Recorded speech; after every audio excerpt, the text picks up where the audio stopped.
लढली जी रूढी माझ्या दात्याशी, माझ्या रयतेच्या राजाशी, ती रूढी जाळली भीमान शोभाच्या पायथ्याशी.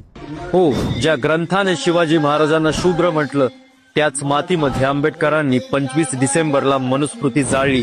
आज आपण शिवाजी महाराजांना छत्रपती म्हणतो, हिंदवी स्वराज्याचे संस्थापक म्हणतो. पण इतिहासात एक काळ असा होता जिथे त्यांना राजा म्हणूनही मान्यता द्यायला काही लोक तयार नव्हते. कारण काय? कारण एक ग्रंथ, आणि तो ग्रंथ म्हणजे मनुस्मृती, ज्याने समाजाला माणूस म्हणून नाही तर जात म्हणून पाहिलं. त्याच ग्रंथात शिवाजी महाराजांसारख्या पराक्रमी योद्ध्यालाही शूद्र ठरवलं गेलं. मग म्हणून काय झालं? त्यांना राजा मान्य केलं गेलं नाही. त्यांचा राज्याभिषेक हा थांबवला गेला. अपमान झाला, अवहेलना झाली. ते क्षत्रिय नाही, ते योग्य नाही, अशा शब्दांनी स्वराज्याच्या राजाला जातीय चौकटीत अडवण्याचा प्रयत्न झाला. पण शिवाजी महाराज कोणाच्या प्रमाणपत्रावर राजा नव्हते. ते तलवारीने, कर्तृत्वाने आणि लोकांच्या मनात राजा झाले होते. राज्याभिषेक झाला, स्वराज्य उभं राहिलं, पण तो अपमान, तो अन्याय इतिहासाच्या मातीमध्ये दडलेला होता.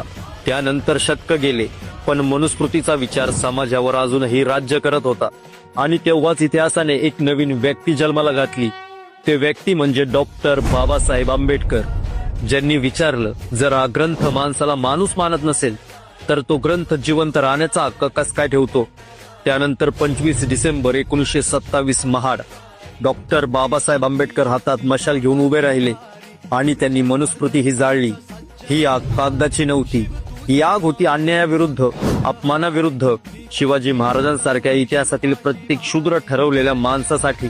ज्या मातीत शिवाजी महाराजांचा राज्याभिषेक झाला, त्याच महाराष्ट्राच्या मातीत मनुस्मृती ही जाळली गेली. मित्रांनो, हा योगायोग नव्हता, हे इतिहासाचं उत्तर होतं. शिवाजी महाराजांनी तलवारीने अन्याय मोडला आणि बाबासाहेबांनी विचारांनी. म्हणूनच शिवाजी महाराज आणि डॉक्टर बाबासाहेब आंबेडकर हे दोन वेगळे इतिहास नाहीत. हा एकच संघर्ष आहे, स्वाभिमानाचा, समतेचा आणि माणूस म्हणून जगण्याचा.